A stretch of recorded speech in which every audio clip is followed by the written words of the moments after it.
سفیان T V کے معزز ناظرین، السلام علیکم۔ محترم عزیز دوستو، آج ہم جانیں گے حضرت بہلول دانا کا ایک عجیب واقعہ۔ آپ سے گزارش ہے کہ اس واقعے کو آخر تک ضرور سنیں۔ دوستو، ہارون رشید ایک بہت بڑا بادشاہ گزرا ہے جس کی حکومت پوری دنیا پر تھی۔ اس کے زمانے میں بہلول دانا نام کے ایک بزرگ تھے۔ وہ اللہ کے بہت بڑے ولی تھے، اس لیے ہارون رشید ان کا بہت احترام کیا کرتا تھا۔ بادشاہ ہارون رشید کی بیوی جن کا نام زبیدہ تھا، وہ بھی نیک اور پرہیزگار عورت تھیں۔ زبیدہ نے اپنے محل میں ایسی 1000 نوکرانیاں رکھی ہوئی تھیں جو قرآن کی حافظہ تھیں اور کلام پاک کی تلاوت کرنے کے لیے ان سب کی ڈیوٹی الگ الگ شفٹوں میں لگی ہوئی تھی، جس کا نتیجہ یہ ہوتا کہ محل میں 24 گھنٹے قرآن کی تلاوت ہوتی رہتی، مانو اس کا محل قرآن شریف کا گلشن لگتا تھا۔ دوستو، ایک دن کی بات ہے کہ بادشاہ ہارون رشید اپنی بیوی زبیدہ کے ساتھ دریا کے کنارے ٹہل رہے تھے۔ تبھی انہوں نے ایک جگہ بزرگ بہلول دانا کو بیٹھے ہوئے دیکھا۔ انہیں دیکھتے ہی بادشاہ نے سلام کیا تو بہلول دانا نے اس کا جواب دیا۔ دراصل اس وقت بہلول دانا مٹی کا ایک گھروندہ بنا رہے تھے۔ بادشاہ ہارون رشید نے پوچھا، آپ کیا کر رہے ہو؟ حضرت بہلول نے جواب دیا کہ میں ریت میں ایک گھر بنا رہا ہوں۔ اور پوچھا، کس لیے بنا رہے ہو؟ آپ حضرت نے کہا، جو اس گھر کو خریدے گا میں اس کے لیے دعا کروں گا کہ اللہ تعالیٰ اس کو جنت میں گھر عطا فرمائے۔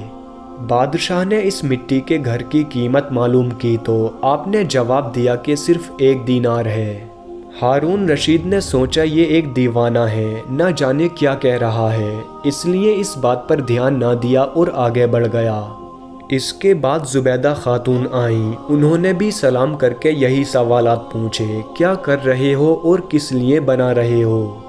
حضرت بہلول دانا نے پھر وہی جواب ان کو بھی دیا کہ جو اس گھر کو خریدے گا میں اس کے لیے دعا کروں گا کہ اللہ تعالیٰ اس کو جنت میں گھر عطا فرمائے۔ قیمت پوچھنے پر آپ حضرت نے 1 دینار بتایا۔ زبیدہ نے 1 دینار دے کر کہا کہ میرے لیے دعا کر دینا، اور پھر آگے بڑھ گئیں۔ رات کو جب ہارون رشید سویا تو اس نے خواب میں جنت کے حسین منظر دیکھے، خوبصورت جھرنے، ہرے بھرے باغ اور اونچے اونچے خوشنما محل۔ ان محلوں میں سے ایک محل ایسا بھی تھا جس پر زبیدہ خاتون کا نام لکھا ہوا تھا، لیکن اس سے پہلے کہ بادشاہ محل میں داخل ہوتا، محل کے چوکیدار نے اسے روک لیا۔ ہارون رشید نے کہا، اس محل پر میری بیوی کا نام لکھا ہے، یہ میری بیوی کا ہے، اس لیے مجھے اندر جانا ہے۔ چوکیدار نے کہا، نہیں، یہاں کا قانون الگ ہے، یہاں جس کا نام ہوتا ہے اسی کو اندر جانے کی اجازت ہوتی ہے۔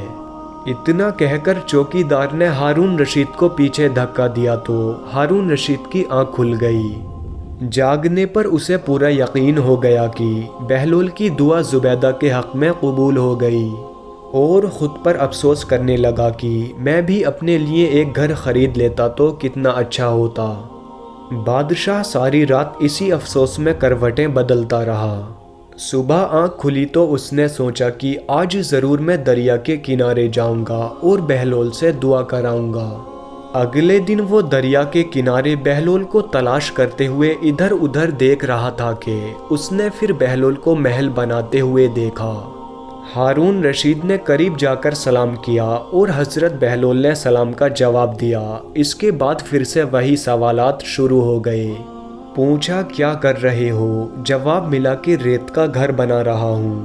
پوچھا، کس لیے بنا رہے ہو؟ جواب دیا، جو اس گھر کو خریدے گا میں اس کے لیے دعا کروں گا کہ اللہ تعالیٰ اس کو جنت میں گھر عطا فرمائے۔ بادشاہ ہارون رشید نے کہا کہ اس گھر کی کیا قیمت ہے؟ حضرت بہلول دانا نے جواب دیا، اس کی قیمت پوری دنیا کی بادشاہی ہے۔ یہ سن کر بادشاہ بولا، اتنی قیمت تو میں نہیں دے سکتا، لیکن کل تو 1 ہی دینار کے بدلے دے رہے تھے اور آج پوری دنیا کی بادشاہی مانگ رہے ہو۔ حضرت بہلول دانا نے کہا، بادشاہ سلامت، کل بنا دیکھے معاملہ تھا اور آج دیکھا ہوا معاملہ ہے۔